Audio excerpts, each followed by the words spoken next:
بسم اللہ الرحمن الرحیم۔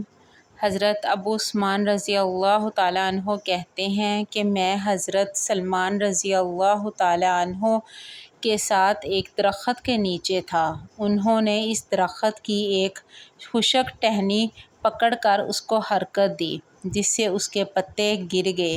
پھر مجھ سے کہنے لگے کہ اے ابو عثمان، تم نے مجھ سے یہ نہ پوچھا کہ میں نے یہ کیوں کیا؟ میں نے کہا کہ بتا دیجئے کہ کیوں کیا؟ انہوں نے کہا کہ میں ایک دفعہ نبی اکرم صلی اللہ علیہ وسلم کے ساتھ ایک درخت کے نیچے تھا، تو آپ نے بھی ایک درخت کی ایک خشک ٹہنی پکڑ کر اس طرح کیا تھا، جس سے اس ٹہنی کے پتے جڑ گئے تھے۔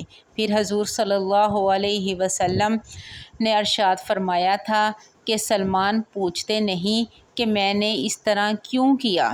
میں نے عرض کیا کہ بتا دیجئے کیوں کیا؟ آپ صلی اللہ علیہ وسلم نے ارشاد فرمایا کہ جب مسلمان اچھی طرح وضو کرتا ہے، پھر پانچوں نمازیں پڑھتا ہے، تو اس کی خطائیں اس سے ایسی ہی گر جاتی ہیں جیسے یہ پتے گرتے ہیں۔ پھر آپ نے قرآن کریم کی آیات تلاوت فرمائی، جس کا ترجمہ یہ ہے کہ قائم کر نماز کو دن کے دونوں سروں میں اور رات کے کچھ حصوں میں، بے شک نیکیاں دور کر دیتی ہیں گناہوں کو، یہ نصیحت ہے نصیحت ماننے والوں کے لیے۔ رواہ احمد النسائی۔